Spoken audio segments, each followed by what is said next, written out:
친구들 안녕. 내가 왜 이렇게 신이 났냐고?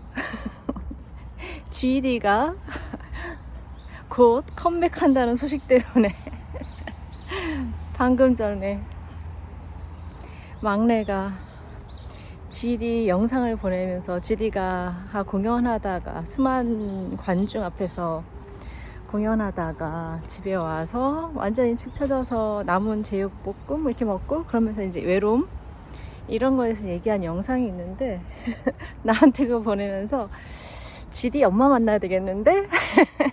하고 문자를 보냈더라고. 나한테 어지간하지 않으면 문자를 안 보내는 녀석인데 내가 GD를 너무 좋아하니까 그래서 웃기기도 하고. GD가 근데 GD라는 말을 이제 안 쓴다? 뭐 이렇게 회사하고 분쟁이 있는 것 같아. 권지용 씨가 권지용이 카이스트 명예 교수, 초빙 교수 이렇게 그 뉴스를 봤거든. 그래서 나는 원래 카이스트에 호감이 좀 있는데 왜냐하면 뭐 서울대나 이런 데 사실 호감이 없어. 약간 권위주의적이다 라는 느낌? 여러 가지 그런 게 있는데, 그리고 카이스트에 또 애정이 있는 이유는 나를 강의 몇 번 불러줬기 때문에 나한테 우호적이었기 때문에 나 같은 사람 부를 수 있는 집단이면 진짜 열린 마인드다 라고 생각하기 때문에 개인적으로 이제 애정도 있고 그곳의 분위기를 좀 아는 게 있어서. 그리고 나한테 오는 친구들이 우리나라에서 공부한 친구들은 대부분 카이스트거든. 고등학교 조기 졸업하고 카이스트를 갔거나 다른 대학 나와서도 다시 뭐 카이스트 가서 공부를 했거나. 근데 뭔가 이렇게 반짝이는 친구들은 다 카이스트랑 이렇게 연결이 돼 있더라고. 그래서 나는 우리나라 기존 교육 뭐 그쪽 업계가 되게 경직돼 있다라고 느끼는 사람인데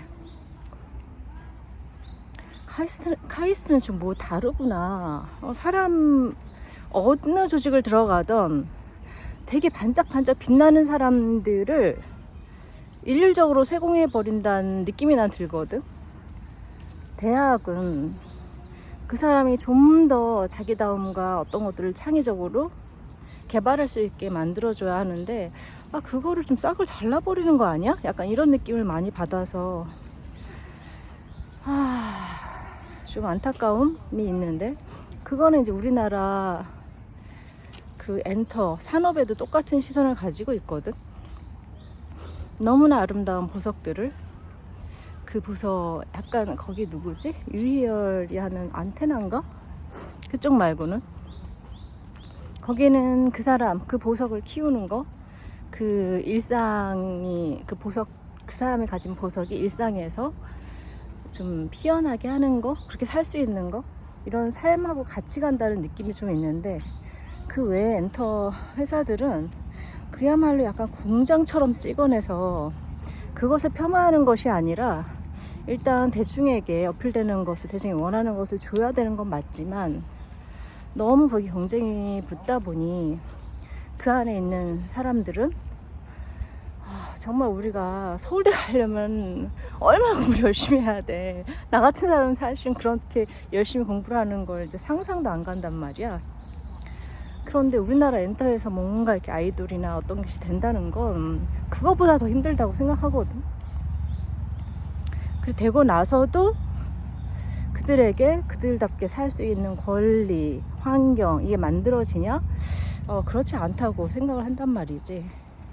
그리고 그런 상황 속에서 한류의 막 그 선두주자였었던 연예인들이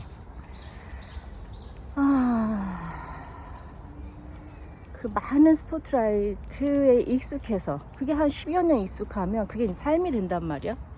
그러면 일상의 감각은 좀 멀어질 수밖에 없고, 사실 우리가 행복을, 쾌락을 느끼고 이런 건 뭐 많은 사람과 교감하고 이런 거에서 어떤 환희, 황홀 이런 거를 극단적 어떤 행복 이런 걸 느낄 수는 있지만, 사실 그거는 그냥 인생의 한방 잠깐씩 있을 수밖에 없잖아.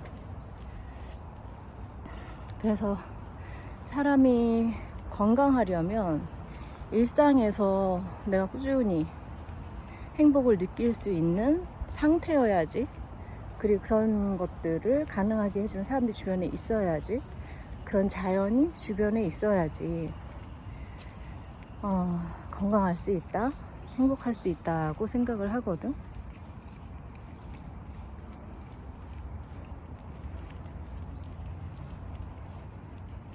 그런 나에게 큰 즐거움을 주시던 지드래곤, 아니 권지용께서 컴백하신다니 너무나 반가운 마음으로 기다리고 있고, 이번 컴백 활동은 이전과 달리 자기의 삶도 자기가 어느 정도 중심을 잡고 가면서 내 삶과 내가 연예인으로서 끌고 가는 것이 좀 그래도 교집합이 있어서 활동을 할수록 활동의 결과가 내 일상에도 녹아 들었으면 좋겠다라는 개인적 바람을 좀 가지고 있거든. 그래서 카이스트 그 초빙 교수 그런 부분들이 아마도 권지용 씨의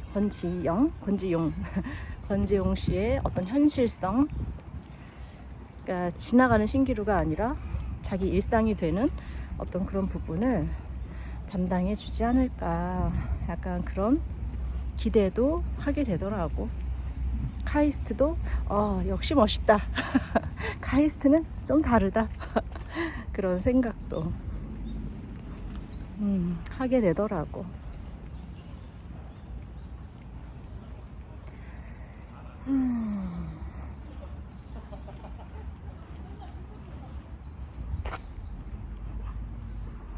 나는 어제 요즘에 계속 외적인 거, 보여지는 거 이런 거에 이제 관심을, 내가 또 이제 꽂히면 또 무한 질주를 한단 말이지. 그래서 보여지는 거에 이제 소중함, 중요함 이런 것들을 사실 배우고 있는 중인데, 내가 빈티지샵에서 이런 옷 하나하나를 골라보는 거, 이런 모자를 친구들하고 골라보는 거, 그런 거 하나하나가 이제 좀 되게 즐겁게 느껴지고 있는데, 어제도 피부과 갔다 왔거든. 피부과가 아니지, 한의원. 내가 되게 좋아하는 친구가 한의원을 개업을 해서 거기에서 연어 주사, 얼굴에 약간 물광 피부가 되는 뭐 이렇게 연어 주사를 한다고 하길래 와서 한번 맞아봐라. 그래서 이제 갔다 왔거든. 다른 데 같았으면은 관심이 없을 텐데, 요즘은 그런 것들도 한번 내가 조금씩, 내 피부가 조금씩 좋아지는 거, 그것에서 오는 기쁨, 즐거움도 크더라고. 그리고 그런 것들에 사람들의 반응, 우리 아이들의 반응, 친구들의 반응, 이것도 되게 재밌다. 같이 이야기 나눌 사람이 있으니까, 나한테 또 잔소리 해줄 수 있는 사람이 있으니까 재밌더라고. 그러다가 내가 외모를 가꾸는 것에 왜 그렇게 좀 더 거부감을 가지고 있었나 생각을 해보니, 우리 부모님이 외모에 정말 신경을 많이 쓰시거든. 내가 볼 때는 인생에, 그러니까 어려웠을 시기에는 그러지 못하셨지만, 어렸을 시기에는, 근데 한 나이 50 넘어가면서부터 건강을 챙기시고 외모를 되게, 근데 외모는 어렸을 때부터 이렇게 신경 쓰셨던 것 같아. 그래서 나한테 외모를 꾸미는 건 되게 폭력적으로 변하는 거라고 나한테는 좀 무의식적으로 각인이 되어 있거든. 왜냐면 엄마가, 세상에서 나한테 제일 친절한 엄마가 화장만 하고 나갈 외출 준비만 하면 나한테 되게 불친절해져.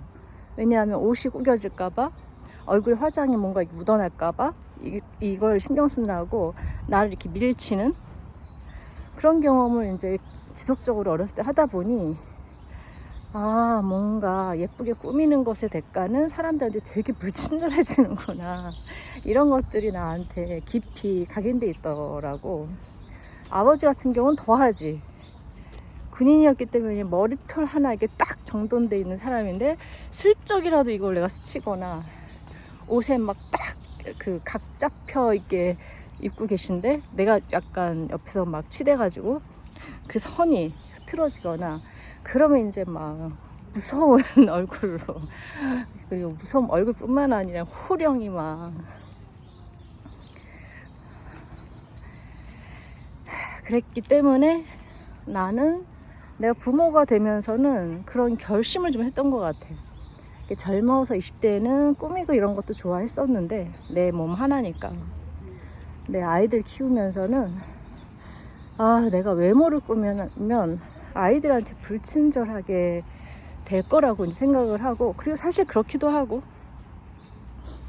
그래서 외모는 아예 더 신경을 못 쓰고 안 쓰고 그렇게 됐었고, 또 활동하면서는 길거리에서 거의 막 노숙인처럼 그 활동을 하는데, 거기서는 점차 조금 그나마 일반인처럼 꾸미던 것도 거의 뭐 안 꾸미고, 정말 나중에는 얼굴이 시커멓고 누가 봐도 길거리에서 이렇게 노숙하는 거 티나는 손을 보면은 장갑처럼 이 손이 그냥 새카만 장갑 낀 것처럼. 근데 그 활동할 때 어느 날 내가 내 이렇게 손을, 거울을 보는데 이렇게 브이넥을 입고 다니니까 여기까지가 너무 진짜 시커먼 거야. 거의 흑인처럼. 손도 너무 시커멓고. 그러니까 좀 마음이 어느 순간 싫더라고.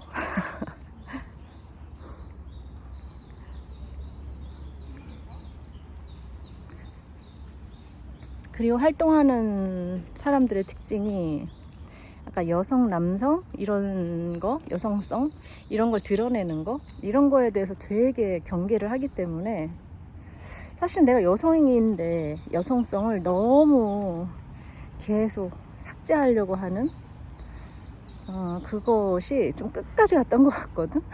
나중에는. 그래서 내가 활동을 그만두고 내가 일반인들 일반인들 보통의 삶으로, 일반의 삶으로 돌아오고부터는 나도 그게 이제 적응이 되게 오래 걸렸단 말이야.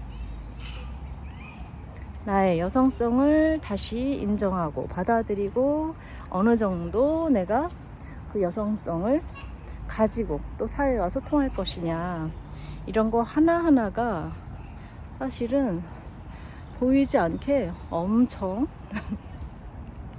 오래 시간이 들어왔고, 지금은 나의 여성성에 여러 가지로 갇혀 있었던, 나를 좀 발목을 잡던 여성성, 뭐 부모님의 영향이나 애들 아빠의 영향이나 내가 여성으로서 살면서 겪었던 어떤 것이 나에게 발목을 잡기보다는 이제는 거기서부터 자유로워져서 내가 원하는 여성성, 내가 원하는 인간성, 내가 원하는 걸 이제 조금씩 찾아가고 있는 것 같아.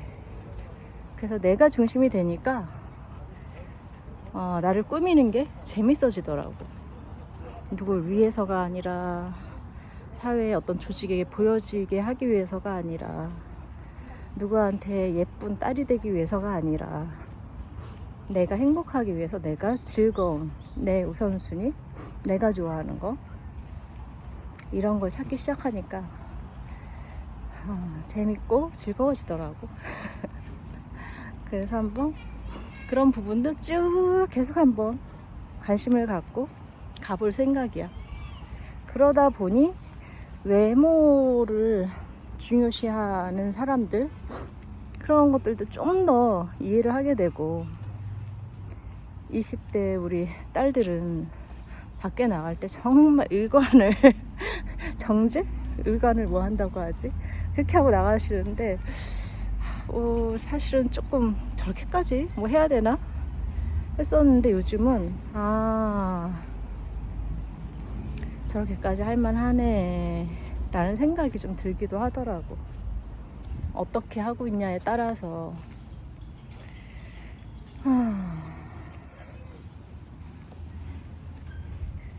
세상이 나를 대하는 것, 친절함, 어떤 것들이 너무 다르니까. 그래서 요즘은 내가 가지고 있는 거,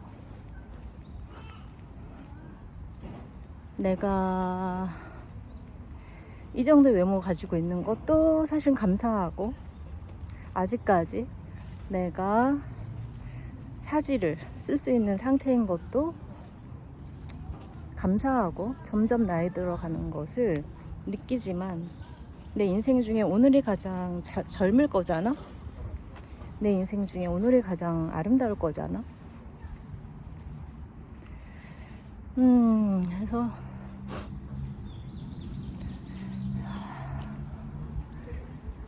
모두가 좀 방향이 다를 수는 있는데, 나는 마음 쪽에서 좀 오래 있다가 약간 물질 보여지는 것 쪽에 이제 관심이 가기도 하는데, 누군가는 사람들하고 좀 거꾸로 가는 것 같아. 나는 사람들이 물질을 쫓다가 나이 들면 이제 마음 감정 쪽으로 가는데, 나는 어리고 젊었을 때 마음과 막 이런 쪽에 거의 뭐 올인을 하다가 50 중반대에 넘어서 물질과 이런 외모와 이런 것들에 이런 중요함, 이런 쪽으로 가는 게, 관심을 갖고 있는 게, 남들하고 또 거꾸로 간다 나는 그런 생각도 있거든. 근데 뭐 시기는 다 다른 거 아닌가, 그런 생각을 해. 우리 친구들은 어디서 어디로 가고 계신가? 마음과 감정이 중요하다, 그 비중에서 물질로 가고 계신지. 야, 돈이 최고지. 돈이면 다 돼. 보여지는 게 다야. 물질 중심에서 마음, 감정으로 관심이 가고 있는지. 물론 제일 좋은 건 두 가지를 균형 있게 가져가는 것이겠지만,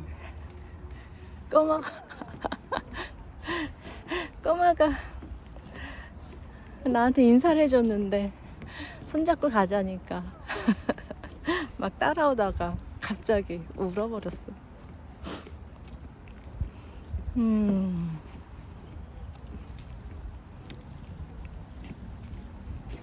그래서 오늘 내가 하고 싶은 말은, 내가 물질에 관심이 있었다가 비물질의 세계로, 마음이나 이런 쪽으로 관심을 갖던, 마음 쪽에 관심을 갖다가 물질에 관심을 갖던, 그게 우리가 인생의 어떤 시기에 계속 이렇게 비중과 환경과 이렇게 이거에 따라서 달라지는 것 같거든. 그래서 사람의 인연이 만남이 타이밍이라는 건 개개인이 그런 가운데 있기 때문에, 서로 같은 지점에서 서로를 바라보는 거, 서로를 공감하는 거, 느끼는 거, 그런 걸 이제 기적이라고 말하고 느끼는 것 같거든. 그래서 사랑에 빠지는 어떤 것이 정말 기적 같은 일이 아닌가. 왜냐하면 모두가 다른 지점에 세상을 살고 있는데, 어느 순간 정말 한 지점에, 똑같은 지점에 서로 머물게 되잖아. 어떤 서로 존재로서. 그게 얼마나 어려운 일인가, 그게 얼마나 진짜 감사한 일이고 신기한 기적 같은 일이었구나, 뭐 이런 것들도 좀 느끼게 되더라고. 그래서 누군가하고 그런 같은 시간을 절대적으로 좀 같이 있는 그 시간을 머무는 것은, 타인과 머무는 것은 정말 로또처럼 어렵지만, 내가 나와 그 시간을 같이 있는 것은 내가 마음만 먹으면, 어느 정도 훈련만 하면 가능하니, 우리 친구들도 나에게 머물러 행복한 하루, 그리고 나에게 머물러 오늘 하루 내가 뭘 하고 싶은지, 작게 크게 뭘 하고 싶은지, 어떤 걸 하면 행복한지, 그런 것들을 느껴보는 하루가 되면 좋겠어. 그렇게 사는 사람들이 많은 세상은 좀 살만하지 않을까? 그런 세상은 좀 든든하지 않을까? 나는 그런 꿈을 꾼답니다. 그래서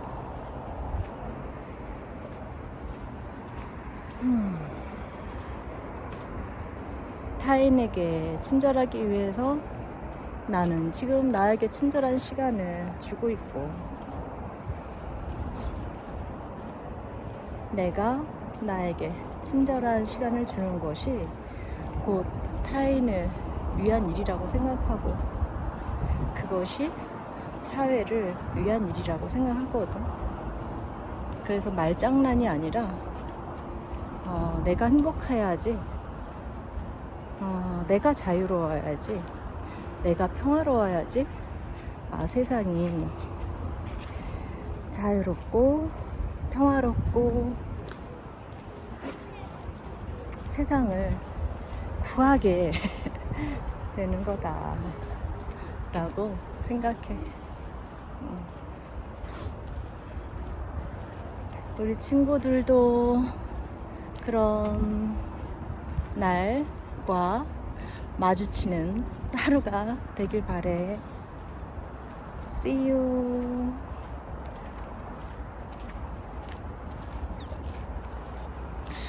연어 주사 맞은 티가 나나?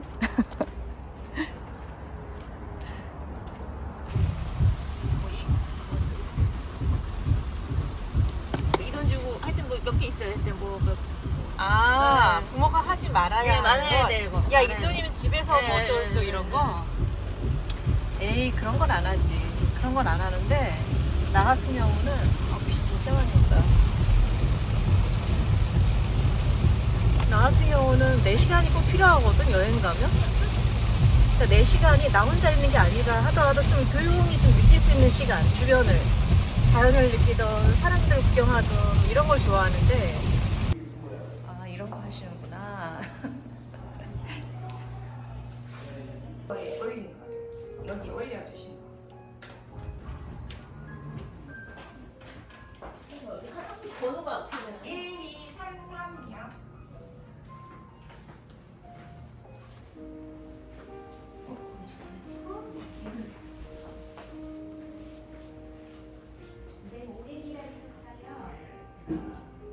제가 인터뷰 겸 제가 요즘에 네.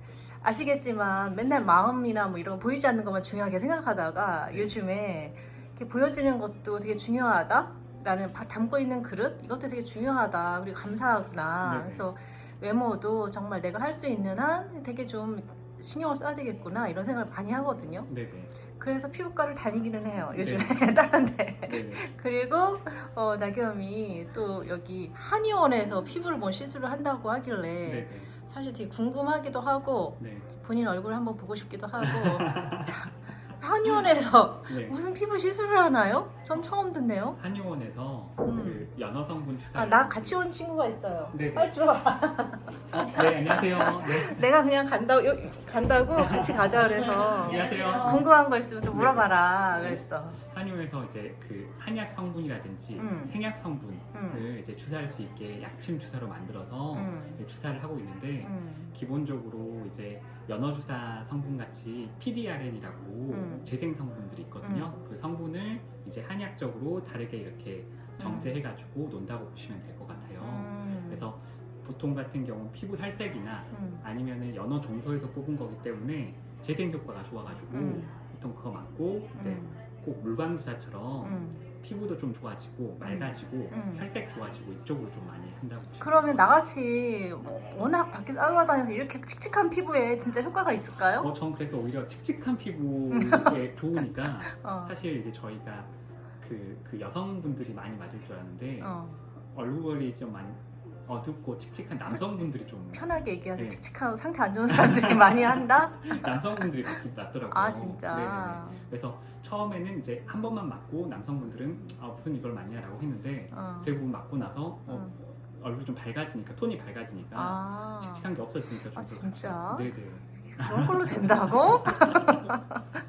그래서 그거 같이 맞고 있으신 분들이 좀 많이 있어요. 그래서 나한테 내 피부를 보고서 그게 맞겠다 처방을 저한테 해주실 생각이에요? 나한테 네네. 필요하다? 저는 맞으면 훨씬 더 나을 것 같아요. 아, 진짜? 일단 맞고 나서 뭐도 많이 말씀하시면 꼭 그 우리 속건조 있으신 분들 물광 피부 맞으면 속건조 없어진다고 하잖아요. 그런데 그 연어 저희가 이제 연어 약침 주사 맞고 나서 보통 뭐 많이 말씀하시냐면은 한 일주일 정도 지나가니까 일주일 지나니까 피지가 분비되는 것 같아 표현이. 네, 근데 그 피지 막 기분 나쁜 피지가 아니라 안에서부터 뭔가 기름기가 나오는 것 같다. 그러면서 약간 그 건조한 거 좀 많이 말씀 없으시고 그리고 뭐 칙칙하거나 어두운 색이 피부 어두운 게 좀 많이 없어졌다. 기미가 좀 옅어진 것 같다. 이거 많이 말씀하세요. 저 피부 애프터 볼 거예요. 네, 알겠습니다. 근데 나는 그런데 이 친구는 피부 트러블이 좀 있어. 네네네. 이런 친구들한테 그걸 권할 수 있나? 사실 이렇게 약간 피부가 붉으신 분들은 이게 약간 호불호가 갈리기도 해요. 왜 호불호 갈리면 처음 2, 3일 동안 주사를 나눈 거기 때문에 자극이 들어가 있잖아요. 그러다 보니까 좀 붉은기가 2, 3일 동안 있는데 저 같은 경우는 여드름 후에 자국이 있다든지 아니면은 많이 붉는다든지 이런 분들도 맞고 있는데 그런 분들도 사실 피부가 사실 우리가 얇고 두껍고가 의학적으로 봤을 때 약간 다르거든요. 피부 얇은 게 약해가지고 얇은 분들이 있는데 그런 분들이 피부가 두꺼워지면서 건강해지니까 그런 분들 좀 많이 만족도가 높긴 하세요. 그래서 저 같은 경우는 맞을 걸 권하는데 한번 처음부터 5회 맞겠다, 10회 맞겠다 이게 아니라 한번 맞아보시고 생각해 보시는 것도 좀 좋을 것 같아요. 맞아보고 2, 3일 동안 좀 붉을 건데 그 붉을 거 혹시 생각하고 일정 오시면은 한 5일에서 일주일 정도 지났을 때 이거 좀 괜찮다 아니면 나 그냥 똑같은 것 같다 이거 판단하시고 좀 맞는 것도 괜찮을 것 같아요. 저희가 지금 야채값은 다 안 받고 계세요 원장님이. 원래 야채값이 있긴 해요. 약침이 저기서 포장에서 많이 약침이 많으니까. 저희는 야채 지금 원장님이 다 돈을 안 받고 계시긴 해요. 너무 싸다. 네, 테이핑도 다 해드리고 하긴 하는데 생각보다 너무 싸. 네. 너무 싸네 지금.